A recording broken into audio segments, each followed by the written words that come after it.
Bonjour et bienvenue à toi dans cette nouvelle vidéo. Aujourd'hui, on va parler de quoi? Ding, ding. Et oui, on va parler du CRFPA. Demain, c'est le grand jour. Le jour pour lequel tu te prépares depuis quelques semaines, quelques mois, peut-être même quelques années. Peut-être que c'est la première fois que tu passes, peut-être que c'est la deuxième, voire la troisième fois. En tout cas, quoi qu'il en soit, demain à cette heure-là, tu seras en train de plancher voilà, sur tes épreuves. Donc je sais dans quel état tu dois être. J'imagine que voilà, tu es certainement stressé, tu doutes peut-être même de toi, tu remets en question toute ta vie, ou presque. En tout cas, cette vidéo, elle est là pour te donner les derniers petits conseils que je peux te donner pour l'examen du CRFPA. Voilà, les conseils que j'appliquerai moi si je passais l'examen. Pour rappel, j'ai préparé le CRFPA cet été avec la prépa Dalloz. D'ailleurs, toute cette playlist, le vlog, etc., c'est en collab avec la prépa Dalloz. Et si jamais tu es intéressé pour passer l'examen du CRFPA l'année prochaine, sache qu'avec le code CONSTANCE5, tu auras moins 5% sur toutes les formules estivales et annuelles, valables jusqu'au 31 décembre de cette année. Donc bref, demain, le CRFPA, ça commence. Ça va être des journées assez intenses, de stress et de concrétisation d'un travail de longue durée. Donc c'est normal que tu sois angoissé, mais c'est vrai que le conseil que je peux te donner, le premier conseil que je peux te donner, c'est déjà de prendre du recul vis-à-vis de l'examen. C'est quoi prendre du recul? C'est aussi se dire que oui, tu as peut-être beaucoup travaillé, tu mises beaucoup pour cet examen, peut-être que pour toi c'est vraiment un rêve que tu es en train de concrétiser, que ton projet vraiment depuis longtemps c'est de devenir avocat et que tu veux absolument avoir cet examen cette année. Mais voilà, l'examen ne va pas te définir non plus et il ne faut pas que tu en fasses une fatalité si jamais ça ne se passe pas exactement comme tu le voulais. Tu vaux de toute manière tout le travail que tu as mis, tout le travail que tu as accompli cet été et cette année pour passer cet examen. Même si tu n'as pas de bons résultats, s'il te plaît, ne te fais pas du mal, ne te flagelle pas non plus, tu ne vaux pas forcément la note qui te sera attribuée, c'est-à-dire que c'est pas parce que tu as 6 sur 20 par exemple que tu vaux un 6 sur 20. Donc ça, c'était un peu la petite parenthèse pour rassurer les grands anxieux. Mais bien entendu, deuxième conseil, demain, fais de ton mieux. Alors facile à dire, plus difficile à faire, mais c'est quoi de faire de son mieux? C'est appliquer ce que tu as l'habitude de faire. Demain, tu pars pas en freestyle. Demain, tu te mets pas à créer une nouvelle méthode. Tu te dis pas, tiens, finalement, je vais faire comme ça alors que ça fait 6 ou 7 fois que je suis cette méthode. Non.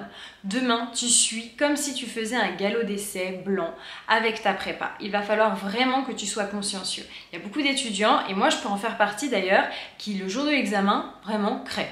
C'est-à-dire qu'ils inventent une nouvelle méthode, qu'ils inventent un nouveau schéma. Et ça peut être dangereux. Ça ne veut pas dire que tu auras une mauvaise note si jamais tu crées demain une nouvelle façon de travailler.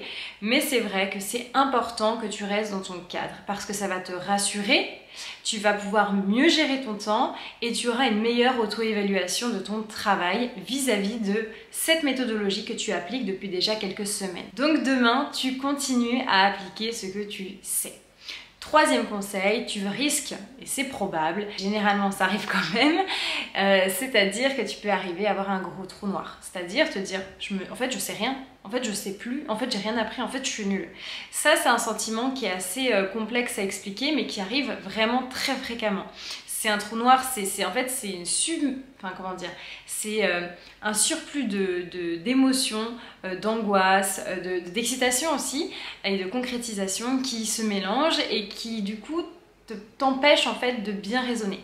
Donc ça, c'est pas toujours évident, évidemment, à gérer, parce que quand tu arrives devant ta copie et que tu sais plus rien faire, on a l'impression direct que ça va être horrible et que ça va pas bien fonctionner.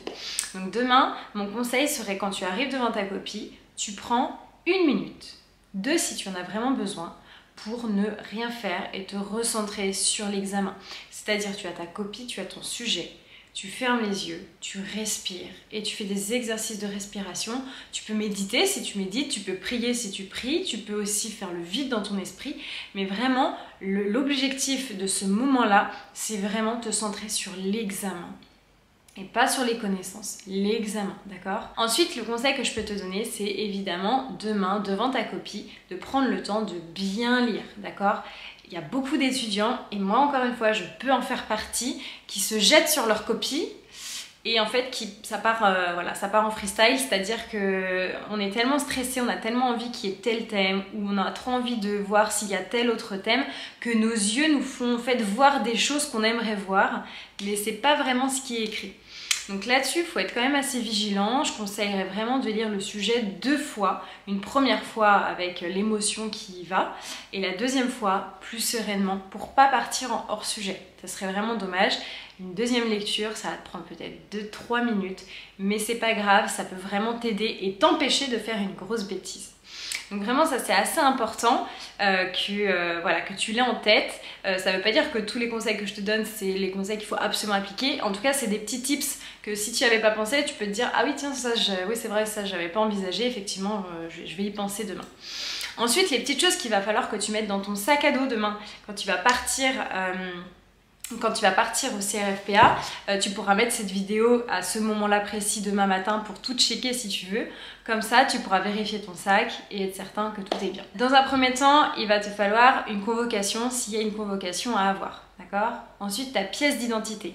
Donc tu peux en prendre 2, ton passeport ou encore ta carte d'identité, un permis de conduire, bref. Je te conseille toujours d'en avoir 2, c'est toujours rassurant. Ensuite, il faut que tu aies une trousse, d'accord? Dans cette trousse, il faut impérativement que tu aies un stylo bleu, un stylo d'une couleur et des surligneurs, d'accord? Moi, c'est vrai que je travaille aussi avec des crayons de papier. Donc, si tu aimes travailler avec un crayon de papier, notamment au brouillon, eh bien, moi, je conseillerais de mettre un crayon de papier. Pas la peine d'avoir 600 stylos, d'accord?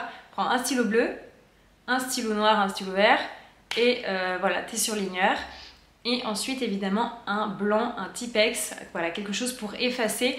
Parce que c'est probable voilà, que tu mettras du Tipex demain, donc c'est toujours rassurant. Prends bien un Tipex ou un blanc, d'accord?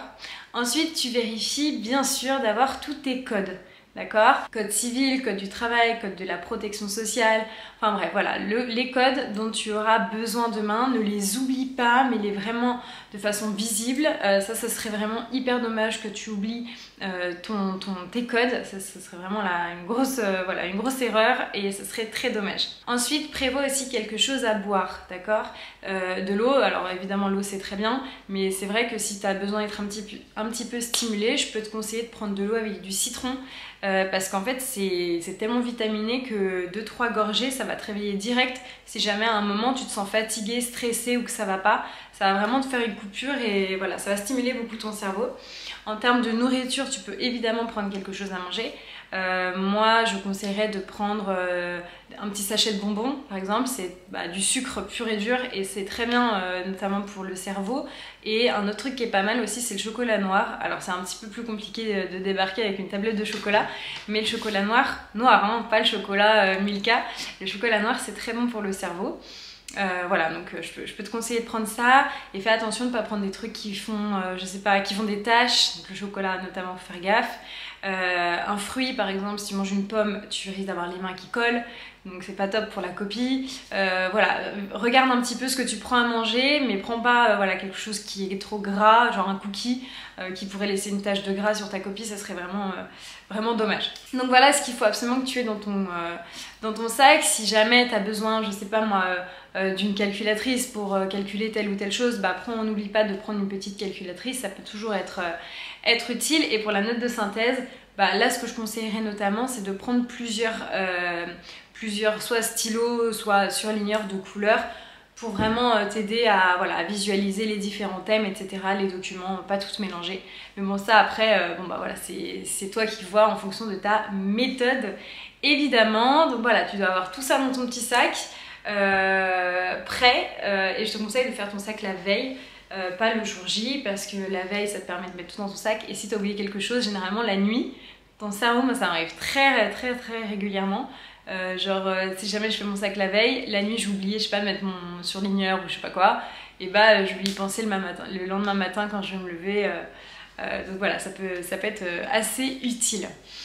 Donc voilà, pour demain, j'espère que ça se passera bien comme tu le souhaites.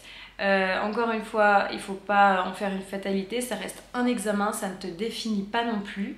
En tout cas, fais de ton mieux, c'est-à-dire applique la méthode que tu as l'habitude d'appliquer, utilise à fond tes codes, c'est vraiment hyper important parce que c'est vraiment ta mine d'or, ton secours si jamais à un moment ça va pas. Tu as ton code, tu as vraiment toutes les réponses dans ce code. Donc lis-le, prends le temps de le lire, de le regarder. Là-dessus, j'insiste pas mal. Parce qu'il y a beaucoup d'étudiants qui oublient d'utiliser bien leur code et je pense que c'est vraiment une grosse erreur. Donc voilà, en tout cas, prends soin de toi ce soir, te couche pas tard évidemment, voilà, change-toi un petit peu les idées et puis n'hésite pas à me mettre en commentaire voilà, si j'ai oublié des petits conseils. Quoi qu'il en soit, je pense que tu as bien travaillé, suffisamment travaillé. Et puis maintenant, il faut y aller, il faut tout défoncer, il faut pas abandonner. Un autre truc à ne pas oublier, c'est de prendre une montre. J'allais oublier, mais prends bien une montre demain parce que ça c'est vraiment quelque chose, si on l'oublie, c'est trop chiant de devoir regarder un peu partout pour avoir l'heure. Donc prends bien une montre, c'est très important pour gérer ton temps. Voilà, allez, je te laisse, bon courage, je croise les doigts pour vous tous et puis à bientôt. Salut!